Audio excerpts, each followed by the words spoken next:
Buterevu oliko mukutu 17 akatonyeze mwenda Pearl FM ekula eriyo muntu owa bulijjo nkwaniriza gwe wena atajje kumiddeko okuva webwakeredde okutuusa butukidde essaawa ya kakati ziri nnya zikagana essaawa 10 akawungezi kunaku olwaleero lunaku lwa kutaano ennaku z'omwezi ziri asatu omwezi gwa munaana omwaka 2024 nkuyozaayoza gwe wena atuuse ku bikulu ebirungi olunaku olwaleero saako ne nnyololwamu wamu naawe ate munange kubanga amawulire gofunye agali mu kitundu kyo eyo agatali marungi nnyo nnyini ddala nebaza gwe wena akwasaganya emirimu egy'enjawulo mu katale ke Uganda Kampala mu katale ak'omubuulo wa Kiseka aba taxi ekyamazima ddala tusimira ddala nnyo nnyini okubanga mwasalawo kubanga amatu gammwe mugatwazika tubenga tubategeeze byennyini bye mwetaaga ate kubanga mutegerera ddala nze Innocent Kyambadde mukwano gwa Munnayuganda oli mu program ekisaawe ky'ebyamawulire tuba n'amawulire aga week okuva ku lunaku lwa Monday paka lubeera lunaku lwa kutaano tunokolayo ago ag'enkizo ngamba agasukkulumya ku gannaago nakugamba nti gabeera mangi nnyo nnyini ddala agaba mu kisaawe eky'ebyamawulire ne tunokolayo ago agasinza okubanga galeeta ebibuuzo mu bwongo bwo agakusanyusizza saako naago agakunyizizza naye nga wandyetaaze okubanga ogamanyira ddala ensibuko yago. Programu eno eteekamu ensimbi bannaffe aba Newman Snacks bakutegeeza ddala nti munnange ng'oli mu kaseerako ak'eddembe oli mu woofiisi oba oli mu taxi ak'okulya kano nno munnange tekaleeta kawo kabi mu kamwa wabula kaleetera ate okubanga ofuna ennyonta erya akalala kyentegeeza nti kaba kasukkulumi obuwoomi. Programu eno sigituulamu nzeka nzikiriza nkwanjulire munnange naye agenda kuba akubuuzaako tugenda kuba tutandikiraawo. Assalamu alaikum wa rahmatullahi wa barakatuh. Mwebale kwa kumira ku 17 akatonyeze mwenda Pearl FM ekola ly'omuntu wa bulijjo amanya Aminat Abdulwahab era nga tukwaniza mu programu ekisaawe ky'ebyamawulire bwe tubeera nga tukunnyonnera amawulire agabaddemu mu wiiki ne baddemu amawulire mangi nnyo era nga tugenda kuba tukunnyonnyola nga tukumenyeramenyera biki ebibaddewo nga tukunnyonnyola buli ggulire ery'amanya eribaddemu eno wiiki nga wiiki eno yennyini tubadde n'amawulire ag'enjawulo nga Museveni yabaddeko Kenya, Kyagulanyi yabaddeko ekiteezi, Katikkiro naye yabaddeko ekiteezi. Tubadde n'ebirala bingi Parliament eri eggulu naye era tutandike n'amawulire ago ag'ensonga ddala. Buterevu takulembye. Akamwenyumwenyu nga kangi buzibu ki? Ate akamwenyumwenyu ki? Why? Enkuba etutonyeemu wano naye maama badde manyi ogenda kubanga ate ulabuuliza empewo naye akamwenyumwenyu ndowooza nti waliwo yakusanyusizzaako. Ffe weather tekyatukosa. Tukyafa ku weather kasita ffe tubeerawo nga tuli balamu ebya weather tebitukwatako. Omutonzi waffe yasalawo. Omutonzi yasalawo. Sirina buzibu. Agakulembedde agaleero nzikiriza tutandikire mu ddoboozi ery'omukulembeze w'eggwanga Uganda General Yoweri Kaguta Museveni Kyabula. Ono nno mu lutuula olwa Parliament oluyindira mu bitundu eby'eggulu aliko byayogedde ebitaalese babaka mu bitundu byeyo ddala abamu mambuka kyekimu. Museveni okwogera bino kidiridde sipiika emabegako okulangirira nti Parliament egenda kuba etuuza entuula zaayo webweru wa Parliament. Kino nno kyawakanyizibwa ababaka bangi okwali ne leader of opposition Joel Ssenyonyi. Joel Ssenyonyi agamba nti ebintu ebingi sako ebintu ebikulu ennyo ne ssente ennyingi zigenda kubanga zonoonebwa mu nteekateeka eno. Wabula ne sipiika yamwanukula ng'amugamba nga kino ekigenda okubanga kikolebwa okutuuza entuula wabweru wa Parliament bwe kitamenya tteeka lyonna mu constitution y'eggwanga ssaako ne ku mateeka agafuga Parliament gonza okuyita rules of procedures. Kati nno twali tukyaliko olwo enkeera ya wiiki eno yennyini mu wiiki eno yennyini ate ababaka naddala abali ku ludda olwa gavumenti ngamba National Resistance Movement NRM baasi zapaakinga ku ssaawa zaalinya dakiika nga 15 ku Parliament y'eggwanga Uganda zibe nga ate zibatwala mu bitundu eby'eggulu okubanga ate bateeseza obuuyi obweyo. Bayo nno nga tebannaba kugenda mu bitundu eby'eggulu abatuuze eggulu bo bava ne bagamba nga kino bwe kitabasanyusizza ng'ekyo kiri nti ebitundu ebyo byakosebwa nnyo entalo ate mpaawo bwenkanya oba kintu kirungi kye bagenda kufunamu entuula zino nga zigenda mu maaso. President Museveni yavuddeyo n'agamba ababaka ba Parliament naddala abo abava mu bukiika obwa kkono bwa Uganda okukomya emboozi ezeekuusa ku ntalo. Bano nno yabasabye essira balise ku ebyo ebizimba ebitundu byabwe. Omanyi ababaka buli yakutte kazindaalo yagenze kubanga ayogera ensonga emubadde ku mumwa ya ntalo nti muzeeyi entalo nga zifuuse entalo zaali mu bitundu byaffe bino. Entalo zaabiri mu bitundu byaffe buli ng'akwata akazindaalo ntalo ko muzeeyi bazzukulu bange nedda. Museveni mu bigambo bye yayongeddeyo n'agamba nti ebitundu ebirala okuli Masaka, Mbarara, Luweero n'ebirala nabo byakusibwa entalo, wabula bo essira baaliteeka ku ebyo ebikulaakulanya ebitundu byabwe. Era eno y'ensonga lwaki ebitundu ebyo omuli Luweero, Mbarara, Sako ne Masaka munnange nno bikulaakulanye. Owaayo nno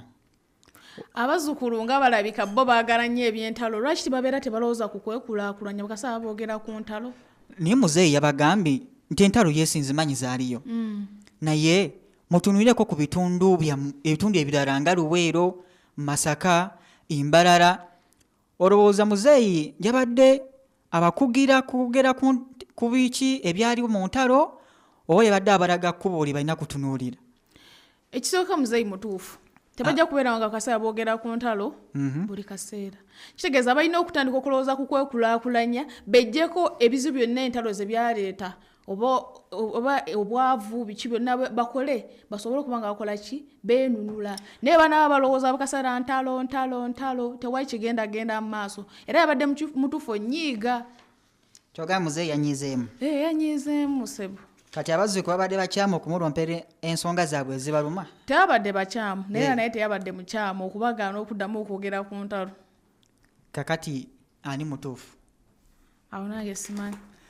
Nzikiriza tweyongereyo mu bigambo byennyini eby'omukulu muzeeyi Tuhabura, pulezidenti w'eggwanga Uganda.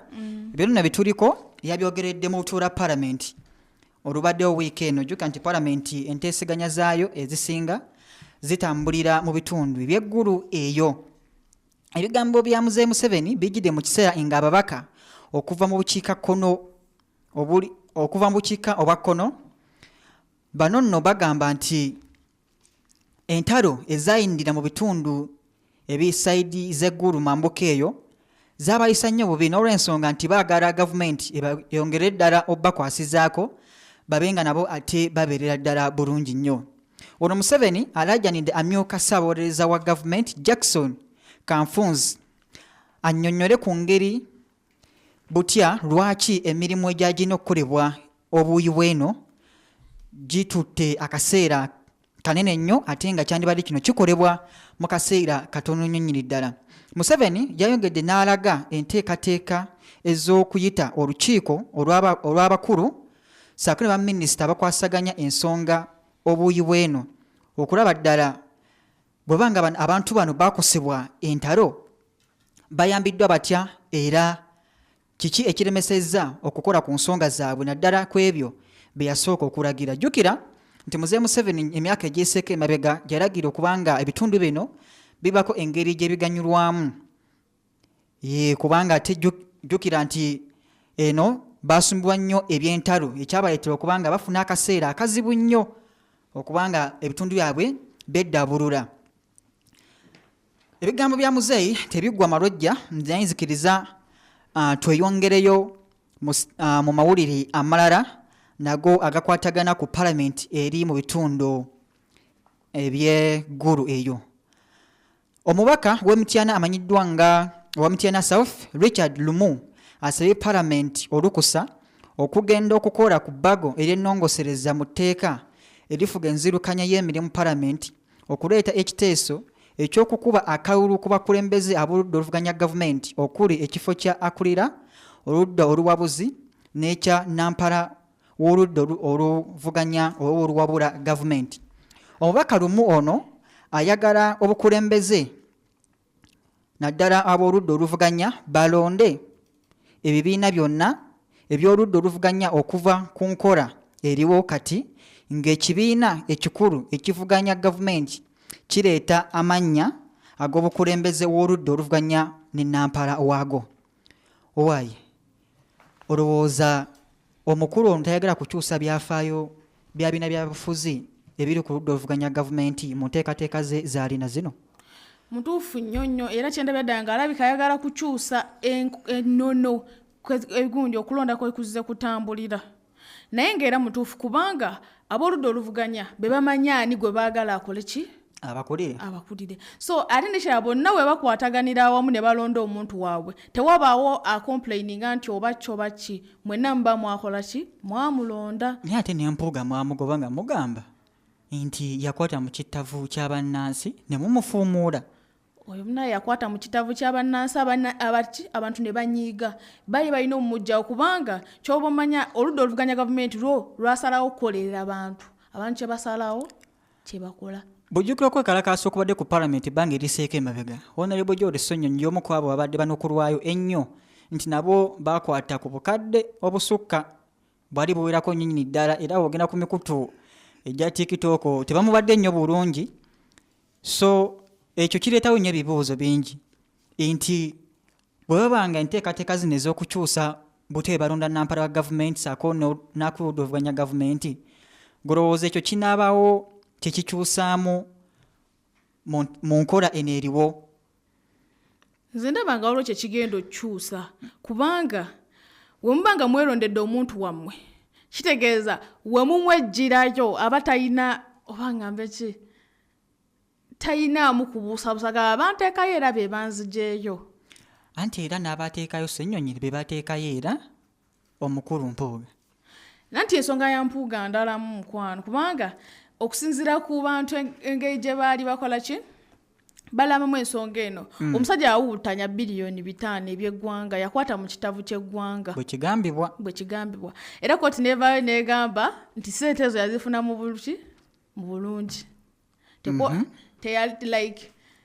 Ssente ezo teyazifuna mu bukyamu. Naye ng'ate olwedde baali bamaze omukola ki omujja kumu obwesigwa. Naye ng'ate ye Sonyonyi bamuwaayiriza Kyagulanyi wagamba nti boogera nti Ssenyonyi yakwata mu kitavu ky'eggwanga n'ajjamu n'ajjamu 1.5 biliyoni. Bakyamu nti balina bye beenoonyeza baagala kujjako ani Ssenyonyi balaba kyeka gavumenti eraba nti omusajja alina byakwatako ebyamakulu ebiyinza okukola ki okuboolesa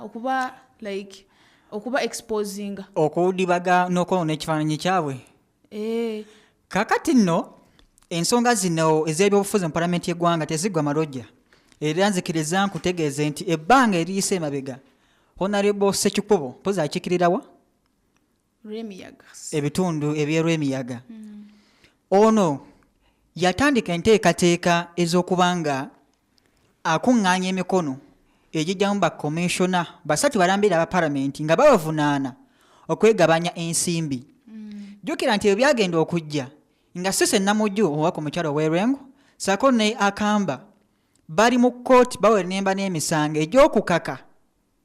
omukulu owa Uganda Human Rights Commission nti baamusaba obutitimbi bw'ensimbi bamuyisize embalirira y'ennyongereza. Kati bakomishona bano 3 Ssekikubo yamala okuŋŋaanya emikono gye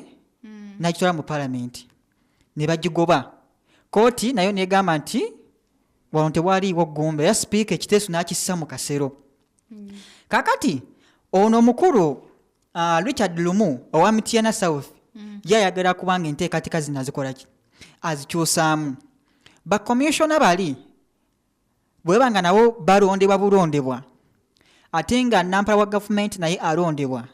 saako ne leader of opposition naye alondebwa. Golowooza ebibiina byonna ebiri mu palamenti oba kya NRM oba kya luvuganya gavumenti bwe binaasalawo kinaasoboka okusalawo nti baleete omuntu omu bamukubeko akalulu nga n'ebibiina byennyini byo nga bye binene biremeddwa okuleeta omukulembeze asobola okuvuganya ku ntebe emu. kyonda byaddala nga okusinziira ku bukubagana obuli mu bibiina byo byennyini ebiri ku ludda oluvuganya gavumenti ndebye ddala nga tebasobola kuleeta muntu omu yeesimbe ku kifo ekyo ekimu eky'obwa pulezidenti oba ki kubanga buli omu alaga nti ate obufuzi obukulu abwagala kubanga ate olaba FDC bagenze ne beeyawulamu sima FDC Katonga sima FDC nga tebandibadde omuntu omu ne basobola okuleeta omuntu omu n'avuganya kitegeeza nti we munaatuusa omwaka gwa 2026 ng'okwesimbawo okutuuse nga baleeta presidential candidate FDC Katonga egenda kuleeta gye bafudde PPF then ne Najjanankumbi ereete kitegeeza abamemba ba parliament sokolindeko FDC yafunye erinnya eppya tonabitegeerako because forum for fight for freedom PPF allo oba PFF oba biki naye nga bajujusiza erinnya ne bajusa n'emmoto byonna bakyusizza kati mu kalulu ka 2026 tweyongeddeko ekyana ky'obufuzi ekirala weba wali tuwafuna presidential candidate 9 kuno tugenda kufuna 13 kubanga waliwo abajjira ku independent kale ne political party ereeta omuntu Katumba oye tagenda kukomawo kuba ati yali mu mativu n'ebyo byava mu kulonda kubanga yeerabika ddala nga yajja kudda naye ekirala omwami ono Honorable Richard Lumu tayawukanye nnyo n'omukulu Robert Kyagulanyi Ssentamu batya kubanga ne Kyagulanyi avuddeyo n'ategeeza nti nti omubaka ono kyayogedde ekiteeso ekyokuleeta ababuludde oluvuganya gavumenti okulonda omuntu waabwe buli kibiina kironde yakisekendinze ng'alaga nti kyandibadde kirungi nnyo okubanga kyekiba kikola kikolebwa era Kyagulanyi yayogedde bino yasinzidde ku kitebe kyabwe ekyekavule ng'agamba nti bamemba ba palamenti bandierondedde omuntu waabwe abakulira bo ng'aboludde oluvuganya gavumenti naye ng'ate oludda luvuganya gavumenti we balonda ebibiina byonna byegatte bironde omuntu omu mu bufunze omuliza yandyetaze okumanya nti enkola ebadde bweti kusa ku mateeka gafuga palamenti goyinza okuyita rules of procedures nti mu palamenti tubaamu n'enjuyi bbiri oluuyi olusooka nga lwe lufuga lwe tumanyi nga NRM oluwa mu buyinza then oluuyi olulala oba sayidi endala neetulwako aboludde oluvuganya gavumenti omuli FDC NUP Jema UPC n'abalala kitegeeza nti bo batebakkiriziganya na biteeso bya gavumenti mufunzi baba bawakanya kakati omuwulizo omulungi kyetwagala otegerere ddala nti enkola ebaddewo eyagala okuvaawo nyakwadde ng'ekyaliwo kubanga tena bakakasibwa nti ddala evuddewo aboludde oluvuganya gavumenti abasinga abantu abangi abasinga ba MP abangi okugeza nga Jema UPC NUP n'abasigadde kati essaawa zino NUP ba National Unity Platform abasange Makerere Kavule nga pulezidenti waabwe ye Kyagulanyi Ssentamu be basinga ababaka abangi era kyekyo obadde olaba nti NUP mu kujjako mubaka we Masaka ani mu mukulu Mpuuga okuwakanyizibwa kwali kutono nnyo lwa nsonga nti be bamusaako ate bakola ki be bamuggyako era be balina n'obuyinza okuteekako omulala byonna byenkugamba wiiki ewedde omukulu wiiki singa 3 mabega Robert Kyagulanyi Ssentamu yavaayo n'annyonnyola ku nsonga zino n'agamba nti ebyali byogera ku mukulu Mpuuga yabimanya naye nga tenabikakasa we yabikakasa era n'akola step ekola ki eddako byonna yagenda okubyogera nga bateekateeka okwekalakaasa olw'obuli bw'enguzi ku palamenti y'eggwanga kati engeri kiri nti NUP yesingako ababaka abangi mu lukiiko lw'eggwanga Uganda ku ludda oluvuganya gavumenti ono omukulu kyayagala okugjawo nti ebibiina byonna ebivuganya gavumenti bye biba bilonda omuntu anaabikulira so si ekibiina ekisinga ababaka abangi kyekiba kikola ki kyekiba kironda mu bufu kyolina okwetaaga oba kyolina okubanga omanya nti senga kino ekiteeso kiyitamu ng'ebibiina byonna ebivuganya gavumenti byerondera omuntu omu gw'olowooza kinaabaako obwenkanya bonna kye buleeta olowooza bonna banaatuuka ku nziganya nti FDC yaba tukulembera olowooza NUP UPC oba jema banasobola okusemba omuntu omu basobola okusemba omuntu omu baba bakkiriziganyiza naye era wasobola obeerawo obukuubagano kubanga osobola okusanga ekibiina ekisinzemu abantu abangi abamemba ba palamenti kubanga kibadde nga nti ekibiina ekisinga abamemba ba palamenti kyekiba n'akulira oludda oluvuganya gavumenti nga wekyali mu palamenti ey'ekumi nti owa FDC ate yali akulira kubanga aba FDC we baali basinga abamemba ba palamenti abangi kati kitegeeza kigenda beera nti oba NUP yesinza abantu abangi tusobola okulonda nga akulira oluvuganya gavumenti ate wa UPC okitegeera kati kitegeeza abanupu basobola okuba nga balina eddoboozi nti bangi naye ng'ate n'abanupu balinayo UPC we balina omuntu akulira oluvuganya gavumenti balinayo nabo eddoboozi kubanga baba balina omukulu omunene nga like asoba batuusizaayo ekigambo kyabwe baba like nga baba oluvuganya gavumenti baba bakola ki bateeseganya kati bano bo abanupu oba aba FDC babanga babadde n'omukulu kitegeeza basobola okubanga fe tulina omukulu fe bangi nga like beesalirawo basobola okwesalirawo ebintu byabwe basazawo okuyisa tteeka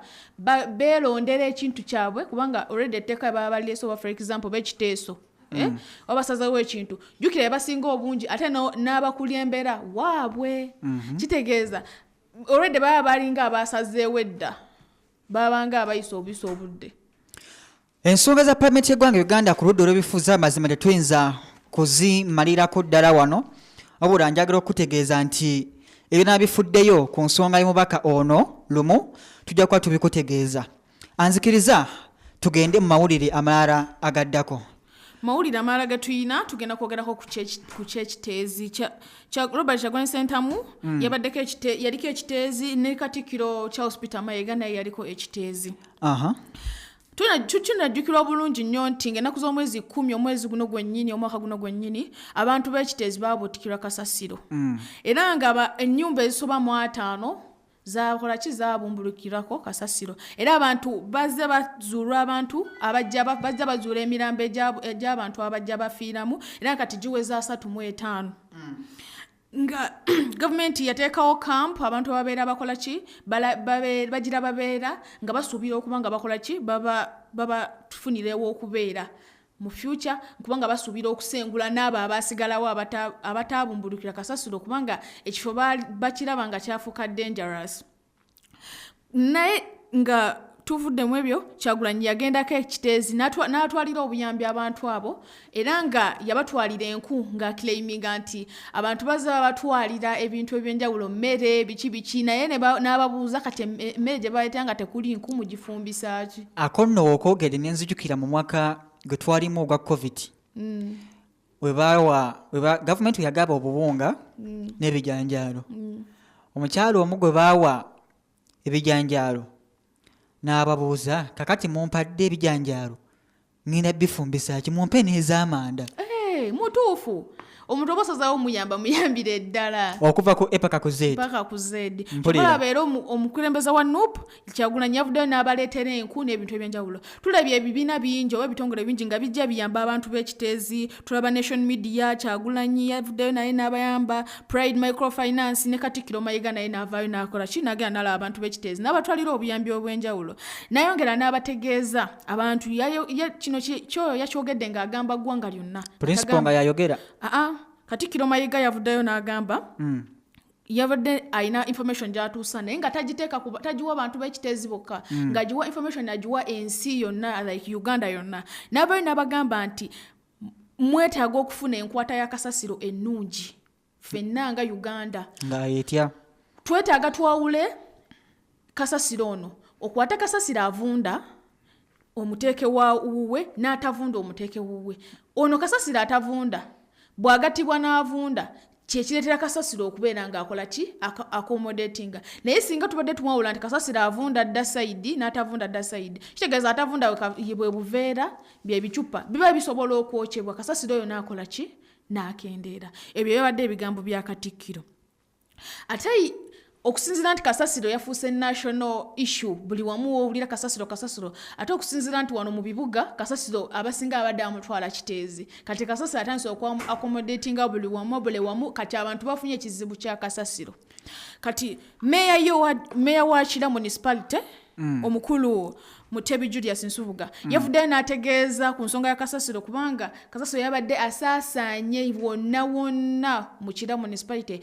Waliwo bayiwa kasasiro enambole wajjudde wakyuma wawunya naye era abantu bakyateekawo ku makubo konna Jinja Road enkadde yonna ejjudde kasasiro abantu bayiwawo kasasiro ku kkubo wakati bakyalina bakola ki bamuteeka emmotoka ebadde bimutwala tebikyasobola kumukima kubanga nayo tebiina gye bimutwala. Kati ekibuuzo kuba kasasiro ye akuŋŋaanyizibwa kumpi buli lunaku gavumenti erinawo enteekateeka yonna oba ekifo kyonna kyebadde nawo kyeri yaggula edda okubanga kasasiro ono kubanga bali kusima jjukira yayiikira abantu era yatta abantu abawerako kakati oyo kasasiro ali awo bagenda kwongerawo mulala bagaziye ekifo oba bagenda mujjawo baleka abantu beegazaanye. Nze sina kitegeera bulungi kubanga already baagala okusengula abantu ate ne kasasiro balinga abaagala okulekerawo muyiwawo kati ekifo kiringa ekigenda olekebwawo nga tekirimu ng'abantu baggiddwawo ate nga ne kasasiro aggiddwawo.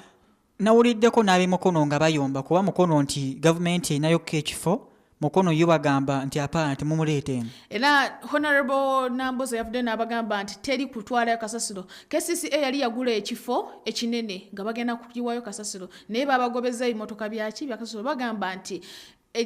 ne Mukono nabo nga Mukono bayina kasasiro waabwe ate wona agatta okwongera kasasiro ava mu kibuga Kampala ne Wakiso district naki kitegeeza ogenda kubagenda nawo okufuuka nga kiteezi kitegeeza efuuse natural hazard. Kati naawo tulabanga eddoboozi lya Katikkiro walina okubanga libeera mu matu g'abakulu naddala aba KCC kubanga ye Katikkiro Charles Peter Mayiga Katikkiro wa Buganda ye agamba nti waliwo enkola eya science ekozesebwa nnyo naddala mu ggwanga eya China. Kasasiro ono Katikkiro namuwiddeko ng'agamba nti musobola okuvaamu amasannyalaze ebintu bya plastic weebityo enkola ze yamenyeemenye nga zikulaga nti zisobola okukendeeza ku bungi bwa kasasiro kubanga Mukono bwe baba nga bagaanyeyo kasasiro kiteezi bagaanye Nansana nayo bagaanye kati awo tojja kugamba nti buli kitundu kyeyokeza kasasiro waakyo kubanga enkola ebaddewo nti ebidomola buveera nti mmere naddala ba woteri wano mu Kampala bonna bagatta mu kipipa kyekimu ne batwalawa kiteezi kati Katikkiro ye ng'agezaako kubagamba nti bino bisobola okwawulwamu kubanga bw'otunulira gavumenti naddala KCC nti erina okuteekawo enkola esobola okwawulamu kasasiro ono buveera nti bano ba woteri bateekenga wano bano babiveera bikutiya ebibokisi bateekenga wano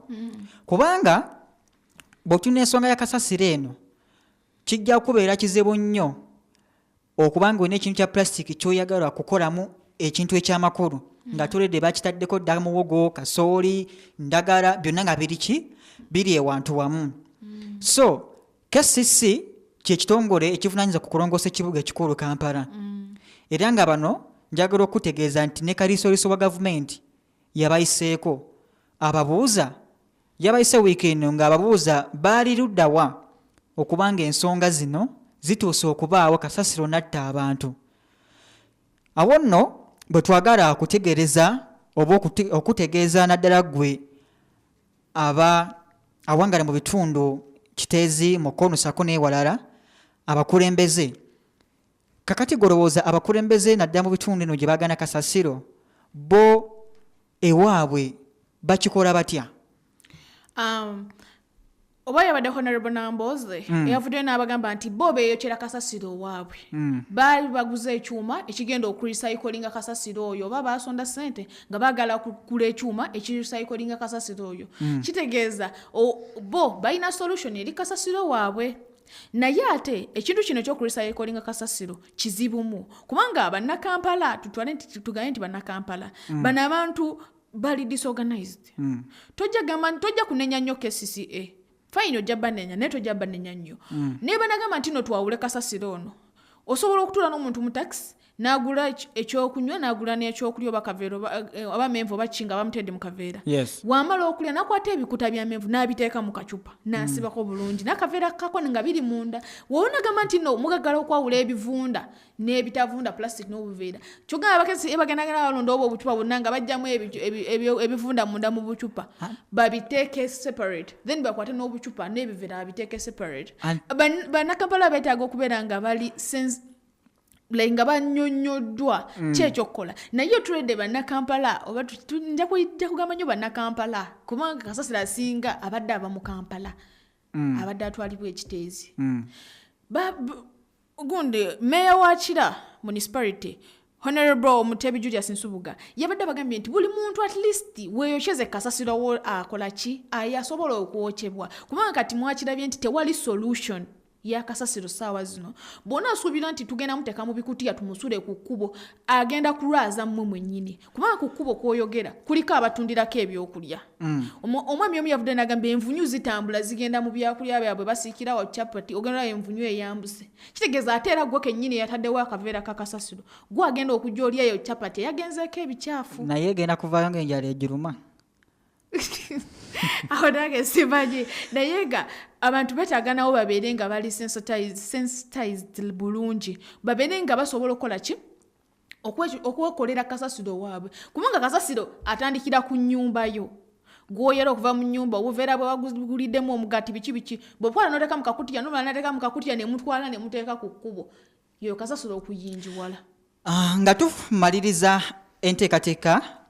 zino oba eggule lino erya kasasiro mu bitundu eby'ekiteezi olowooza nti guno tegwandibadde nnyo mulimu era amakampuni naddala ga private oba agabwannakyewa agatali ga gavumenti okuteekawo factories ezisobola okusensula n'okuba nga babako bye bafuna mu kasasiro ono ne baba nga bataakuluzaako omugugu ku KCC ate n'eggwanga ne banga lifunamu okugeza nti abantu basobola okufuna emirimu kuba singa factories zino ziteekebwawo ne baba KCC nga yeetaddewo kino kijja kuyambako nnyo nti bino ebimotoka ebitwala kasasiro ekiteezi bitwaleyo kasasiro oyo abatasobola kubaako ng'alina ekintu kyonna kyonna kyasobola okukolebwamu naye kyesikkiriza nti waliwo ekintu kya kasasiro nga kirina mugaso kubanga ojja kugamba nti emmere beefiseewo kuba woteeri waliwo abagamba nti betusobola okugikolamu emmere y'enkoko oba emmere y'ebisolo yogera ku nga ente ebisigadde pozi naziri enva eziwoomerwa abakulu abalala so nze kyeŋŋamba KCC kwategana ne kampani ez'enjawulo bateekewo factories ennasobola okuba nga zisensula nga zeekennenya kasasiro ono zimuggyemu eby'omugaso ekyo nno kijja kuyambako okuba nga n'ekitundu kiba kiteekeddwawo nti kiteekebwamu kasasiro tekiba kinene nnyo ate nga tekinawo kikoseza butonde bwansako n'abantu abawangalira eyo kijjukirwa obulungi oba kize kirabibwa nti bannayuganda babadde basoloozanga obucupa babulonda obucupa obwo nga babutwala ne babukola ki ne baburecyclinga nga kampani zeewaayo okubugula obucupa obwo ne zibutwala naye kampani ezimu ziclaiminga nti omusolo guziteekebwako mungi era nga babadde n'ebipapula ebibadde bitwalibwa ne bikolerwamu trays nene ez'amagi bino ebintu ebivunda bikolebwamu manyuwa naye nga bagamba nti babateekako omusolo so nga fine raw materials ziba cheap naye nga ate n'ebiproducts nazo zibeera cheap kuba tosobola kugamba nti osobola kugula tray ku $3 eno ey'amagi ey'ekipapula era ekinoonyo aganza 3.25 okitegeera bannayuganda ate mwagala ebintu by'obagaininga okitegeera kati kitegeeza oli agenda teekamu obudde bwe ssente z'amasannyalaze g'ebbeeyi agagenda okubirecyclinga biki agenda okuba nga ate tafunamu kati nabo ne bakola kino ezigwa kampani ne zigwa kyobola kasasira yeeyongedde butereevu nakutegezezaako nti mu program ekisaawe ky'ebyamawulire gaba mangi tetutukolayo ago gennyini ag'enkizo netugakutegeeza olunaku lugenda okuba nga ate luziba naawe okuba nga ate weebaka munange ng'ekyamazima ddala otegeedde ddala kiki ekibadde mu nsiika ey'amawulire okuva ku wiiki yatandika kutuusa ku nnaku olwokutaano anzikiriza nkutegeeze nti nga tufundikira eggulu lino erya kasasiro CEO amanyiddwa nga Edward wa Pride Microfinance yategeezezza abatuuze ab'ekiteezi nti nga bwagenda okutuna mu nsonga zaabwe balabe butya bwe banaasobola bagumiikirizaamu eri abo abajjayo looni naye ono yakkatiriza ensonga nti tebagenda kubasonyiwa ssente kubanga nayo bizinensi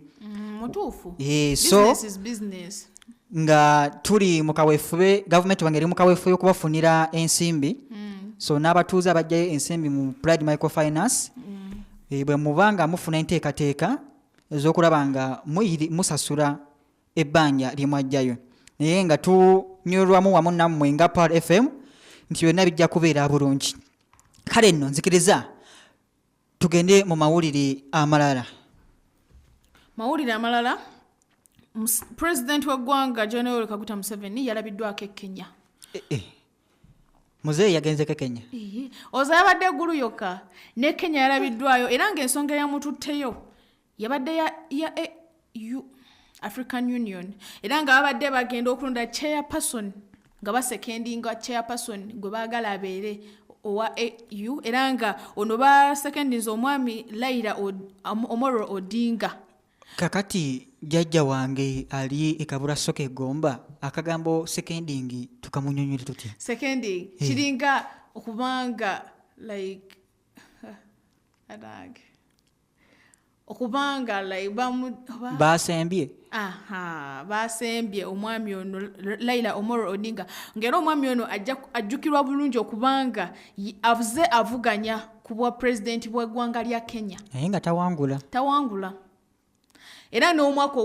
n'okulonda okuwedde yakulimu nga avuganya era n'avayo n'agamba nti tamatidde nakunaki nabivudde mu byakulonda. Naye ani gwe bali bawangudde n'agamba nti mumativu? Teri era buli muntu asigalamu kali nti abanzibye.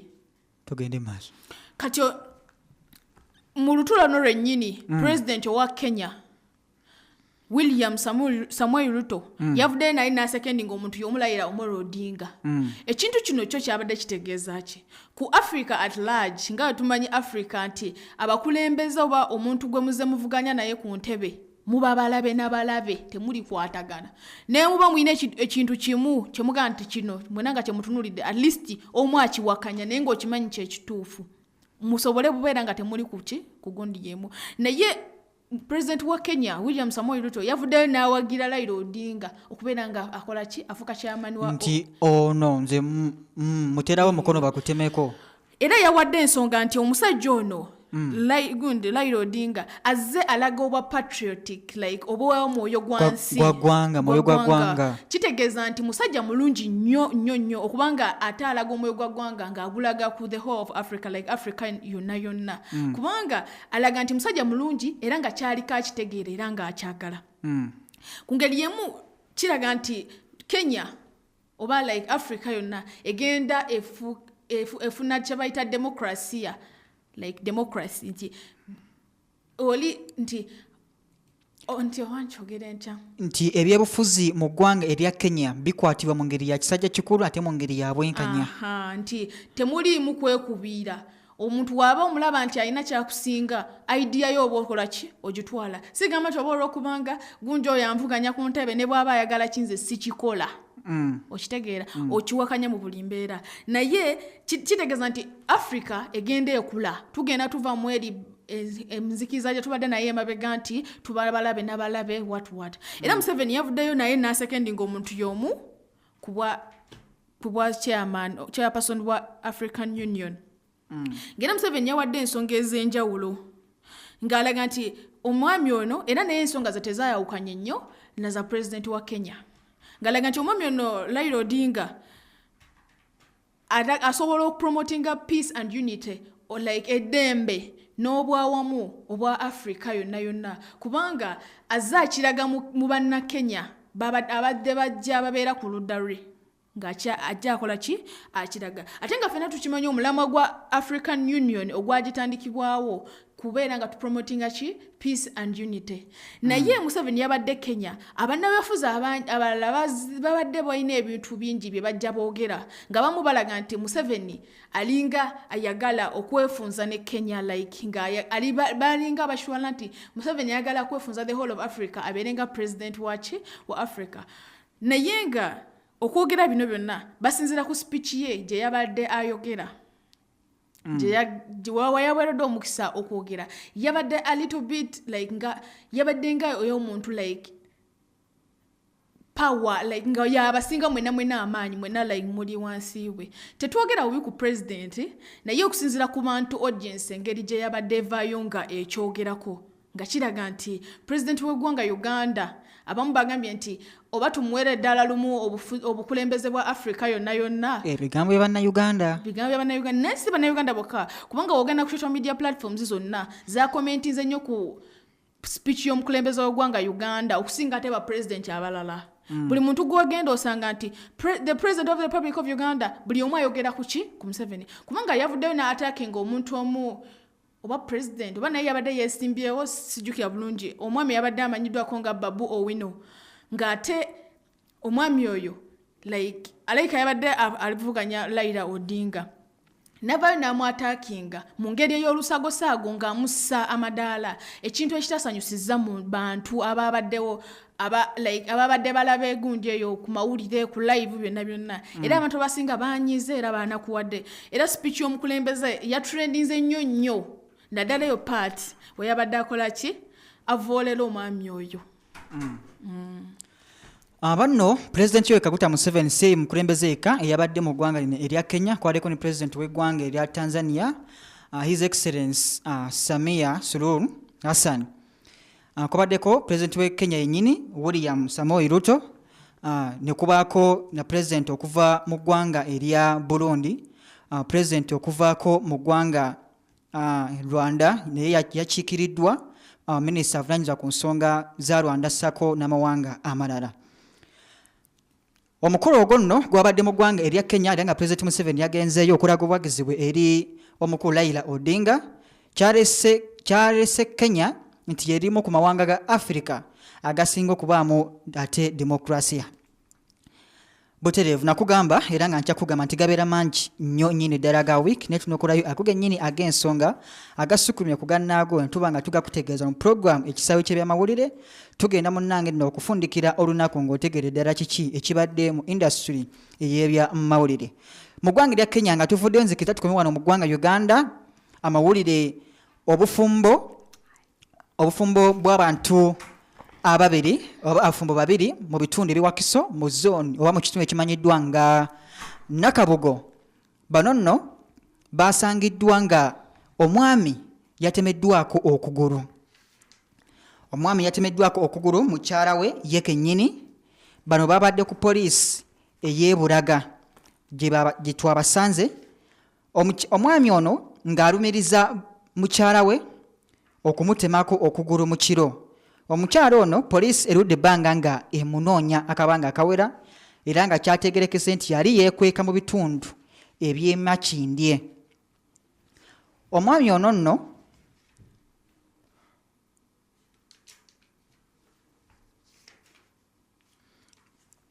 Tamale Farouk ng'onasanga mu bitundu eby'Essumbwe saako ne mukyala we Winnie Nalinnya avunaanibwa kutemako Tamale Farouk kugulu mu kiro. Winnie Nalinnya ye yabadde ate yeegaana. Wabula bo ab'akakiiko mu bitundu eby'Essumbwe bavuddeyo ne beekanga nnyo ku kino ekyatuuse ku mutuuze munnaawe. Ab'akakiiko bo nga bagamba nti baali baatula ddala mu nkalana z'abafumbo bano ababiri. Naye ekyabeewuunyisizza nti ate omwami yazzeemu n'addiŋŋana ne mukyala we. Ate ebyabaddewo ng'omwami okugulu tekuli asigazzaako kumu. Tamale Farouk ono yalaajanidde bamuzakisa okwabadde Moses Luboolwa ono nno nga ye mukulu wa Luba Events abategesi b'ebivvulu wali mu bitundu eby'Empereerwe. Poliisi yakunyizza Winnie Nalinnya ne yeewakana ebyokutemako bbaawe okugulu. Wabula ate Tamale Farouk bbaawe nga mulumiriza nti yamutemako okugulu mu kiro. Winnie Nalinnya mu bigambo bye yategeezezza nti mu kiro ekyo yali mu kinabiro nga n'awulira bbaawe nga araajana agenda okutuuka ng'alaba ddala omusaayi gujjudde ku buliri ng'okugulu kutemeddwako. Ye Tamale Farouk beewakanyizza bw'atyo ng'agamba nti Winnie Nalinnya ebyo byayogerako bulimba. Ebyo nno byabadde mu bitundu wali mu Nakabugo zone district ya Wakiso ku luguudo lw'Emityana ku poliisi emanyiddwa nga Bulaga Police Post. Moses Lubuulwa nga otegeeza ku Waluba Events yazze n'abako ebbaasa gy'awa omukulu Tamale Farouk engeri kiri nti abadde mukozi we Lubulwa we yasabidde bekikwatako okulaba nga naddala abalwanira eddembe ly'abasajja n'eddembe ly'obuntu baveeyo babe nga ate bayamba omukulu ono. Ebinaabifuddeyo ku story eno tujja kuba tubikuleetera mu mawulire gaffe ag'okusatu sako nagwe ag'okumakya, naye sofa ebyo bye bikyaliwo. Naye owaayo omwami ab'oludda olw'omukyala abadde bavuddeyo nga bagamba nti omukyala oyo baamukaka yawukane n'omusajja oyo kuba omusajja yagamba omukazi oyo amuyisa bubi amutulugunya, era nga omukyala oyo yali yawukana dda n'omusajja yakomyewo bukomi ewaka, era nga we yajjidde n'ejjambiya najja nayo mu bufumbo. Ate nno abantu era ku sayidi y'omusajja bo baali baagaana dda omukyala ono, baali baagaana dda omwami Faruku, like basayidi b'omusajja baganda be bazadde be Faruku baali bamugaana dda omukyalo nga baba nti tajja kubeera ani mwango. Ate amawulire amala mu nsonda ezeesigika gagamba nti maama wa omukyalo ono Winnie Nalinnya yali yagaana dda mu lutuulo lwa meeting eyasooka nga batawuluza abafumbo bano ng'agamba nti Winnie Nalinnya kaviire omusajja ono nga maama amanyi muwala we embeera ze nga bwe ziri. Kati omukwano bambi omusajja gwe yadde alina ku mukyala we nti yadde tetunaba kuzimba nti yadde tuli bwe tuti nenza mukyala wange nkola ki mwagala munnange nga laavu nga era bw'ogimanyi bwe twali tukyasoma twasuubizanga bannaffe nze saaliko kasogambye mwasuubiza mwenna kale abaasuubiza nali wamu nabo naye nga saasuubiza wali nawerekerangako nga bagamba nti nja kukwagala paka Lake Victoria wekola ki ne 2019 ennyanja eyo yajjula ne neebuuza abalayira nabo omukwano gweyongera abantu ne balayira nti paka kuni Bungereza bwalikola atya bukyanga afa. Kale nno omukwano si mubi naye kiba kirungi nnyo n'ogukulembeza n'omuntu gw'osoose okwetegerezaako naddala empisa ze oba n'embeera ze bwe ziyinza okuba naddala obusungu, obukambwe, kunyiiga naddala okusanyuka. Awo nno nga muri mu courtship tubakulibiriza nti mwandibadde mwegendereza nnyo empisa za mukwano gwo gw'oyagala okuwasa oba gw'oyagala okufumbirwa, okwewala ebintu nga bino, kubanga maama w'omukyalo ono Winnie Nalinnya yali yagaana dda nga yagala agende ne muwala we olw'empisa muwala we zaalina, naye omwami olw'omukwano n'akola ki n'alemerako. Era omukyalo oyo yennyini bwagambira mbu yali mu kinaabiro ng'anaaba, omwami n'awulira omwami ng'akaaba. Omwami ye agamba nti omukyala yagenda mu kinaabiro kunaabako omusaayi nga nze amaze okukola ki okuntemako okugulu, naye omukyala agamba nze simbimanyi ndeka. Kati no poliisi ekyakola okunoonyeza kwayo kubanga mu nnyumba temwali kamera wabula obujulizi obuliwo bwa Tamale Faruku alumiriza mukyala we. Kati ate Winnie Nalinnya yagamba nti yakubira oba yayita banneyiba bajje batwala bbaawe wabweru. So kati poliisi ekyetaaga statement ddala kituufu banneyiba banga batwala bbaawe mu ddwaliro, banneyiba be baliwa?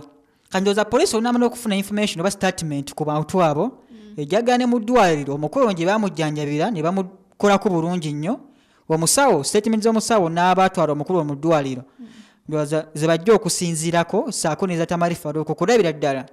oba omukyalo ono bamuggyako omusango oba gumusinga. Naye nga emyaka gy'abakulu bano kyeyabadde minene nnyo balira nga 23. Kati naddala abavubuka bayingira obufumbo, kalowoozo ki kooba waayo butasanga nnyo buzibu bakulu bano bwe batuuseeko? Ekisooka abantu bakozesa ebintu ebitamiiza ebijjako omuntu, so asobola okubanga yakikoze naye ng'ate yabadde taliiko ekyokumutemako okugulu. Omukyala nga yanyweddemu banaye buli muntu kati avaako tekyesiga muntu oli asobola okunywa omwenga, oli asobola okukozesa enjaga. Kitegeeza nti kyetaaga banaye abavubuka balekera okukozesa ebiragalagala basobole okubanga basobola okutambuza obufumbo bwabwe obulungi, kubanga ekisooka omuntu waba akozesa enjaga edda twalinga tuwulira like violence for women oba like that obutabanguko mu maka nga batulugunya abakyala n'abaana, nga kiraga nti omwami asobola okuba nga yagenze n'anywa omwenge kitegeza akomawo ng'avuddeko najja nakuba omukyala nakuba abaana n'abasaba emmere ate n'abaana n'agiyiwa biki okitegera kitegeza akikola akoze ki avuddeko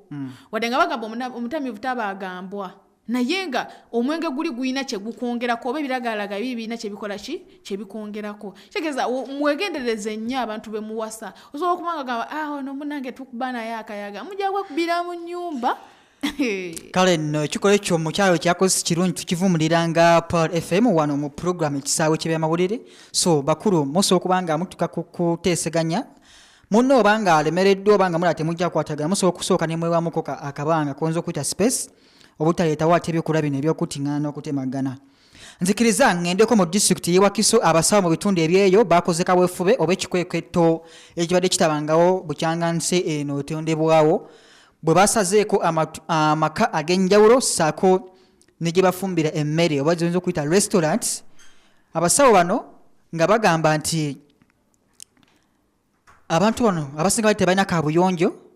ate nga n'abafumba emmere bagifumbira mu buveera ekiyinza okuleeta kansa ssaako n'endwadde nga kolera. Bawono babawoonenze ne babagamba nti senga kiddamu okubeerawo bajja kuba nga bavunaanibwa. Wakiso mu katundu akamanyiddwa nga Mende ye abeeyo nno muba musobola okujjukira olunaku olwo abasawo babawoonenze mube nga mutereeza ensonga ezo. Nzikiriza nsale ŋŋendeko obuuyi obweno mu disitulikiti mutundu eby'Eggomba mu bitundu eby'Eggombe wabadde omusajja amanyiddwa nga Mugisha ku ssomero erimu we yatimpudde bannamawulire ng'abalanga kukwata bifaananyi mu kifo kye. Olwo nno si yekka eyakubye bannamawulire kwabaddeko ne mukyala we omwokizi wa poliisi Patrick Onyango agamba nti balina be baakutte babe nga babayambako mu kunoonyeza ku nsonga zino era bannamawulire basobodde okuba nga baloopa omusango ku poliisi mu bitundu eby'Eggombe poliisi nga bwekyagenda mu maaso n'okunoonyereza ensonga yaviiriddeko omukulu ono Mugisha yadde yeekuusa ku butasasula basomesa be ng'abajuliza essomero libadde esomesa primary bwe ligina okuba nga litandika okuba nga lya university litandikirewo okutikkira diploma degree ssaako ne masters. Owaayi bino gonsinga okubimanya ebyavaddewo byatandise bitya? Bannamawulire bano balabiddwako nga bajja n'abasomesa abamu nga bajja ba approaching essomero then ne bayingira mpaka mu office y'omukulu nga bagalaga nti omukulu aludde nga tabasasula bali mu kakadde kamu kitundu balina ebibabangibwa bo ng'abantu kuba balina be balabirira basasula amayumba biki bagenza okuyingira mu office y'omukulu baso ne batuulira ddala ne banyumya omukulu yavudde awo nandiko okuba bannamawulire yakubidde ddala waliwo NTV oba newaki yabakubye bo ne beeyogerako era nze nalirayogerera eno nasese wadde ebyembi bisekero ne ngalaba ate munnamawulire ofuuka eggulire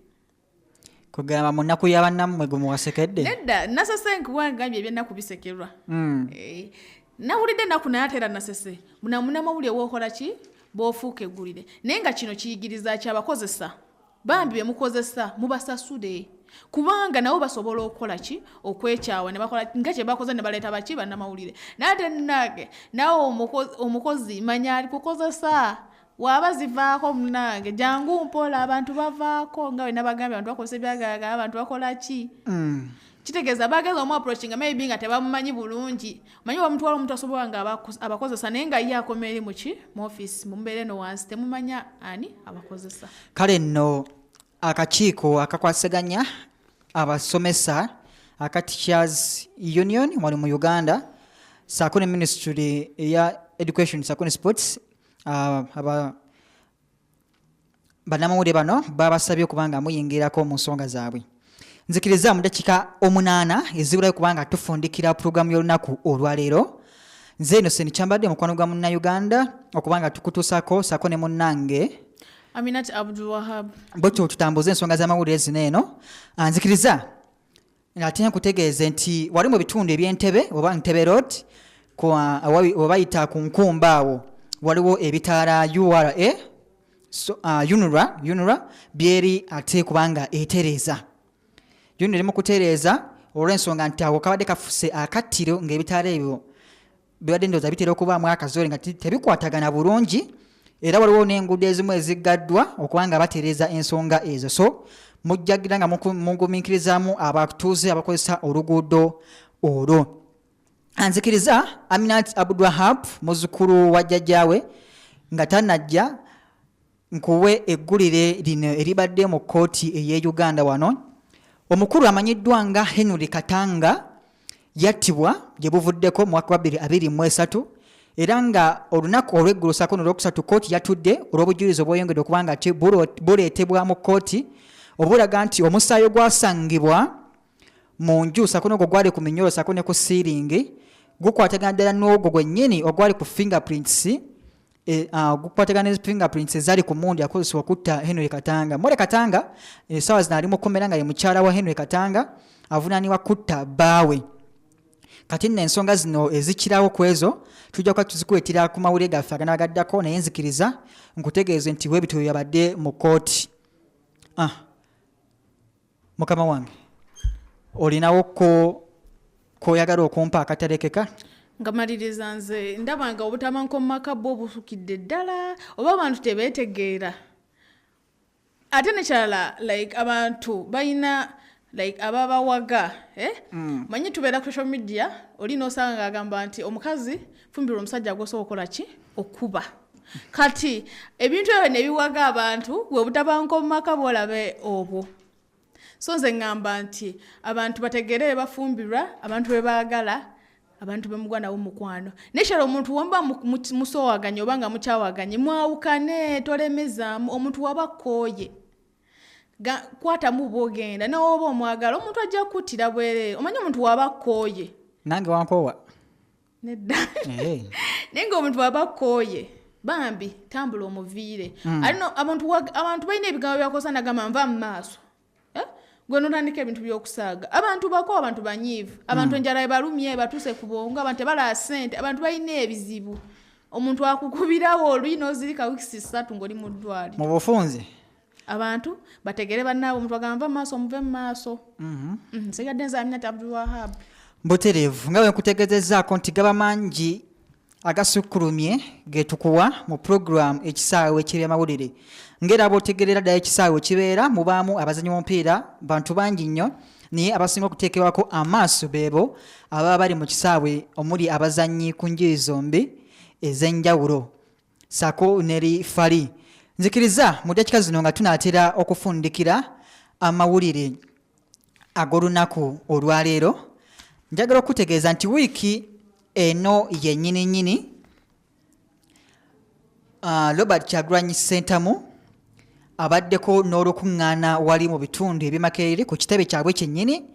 era ng'ono olukuŋŋaana luno oba olutula buno eno yabadde ayaniriza bannakibiina kya NRM abeegasse ku kibiina kyabwe bonga aba National Unity Platform. President w'ekibiina kino National Unity Platform Robert Kyagulanyi Ssentamu kutegeeza nti yavuddeyo n'asaba bannayuganda okulemesa ekiteeso ekiteekebwateekebwa gavumenti eky'okuggyawo abantu okwolondera pulezidenti waabwe. Bino nno yabyogedde asinziira ku kitebe kyabwe ky'ekibiina Makerere Kavule bwe yabadde ayaniriza abantu ab'enjawulo abeegasse ku kibiina kya National Platform nga baviire ddala mu NRM. Bobi Wine oba gomanyi nga Bobi Wine Robert Kyagulanyi Ssentamu okuvaayo kidiridde enkya ya leero munnakibiina kya DP Richard Lumu nga ye mubaka owa Mityana South nga twakutegeezezzaako mu kusooka okuvaayo n'aleeta ekiteeso ekigendereddwamu okubeera nga ababaka abali ku ludda oluvuganya gavumenti okwerondera akuli oludda oluvuganya gavumenti mu kifo ky'ekibiina ekisinga ababaka ba palamenti ku ludda oluvuganya gavumenti.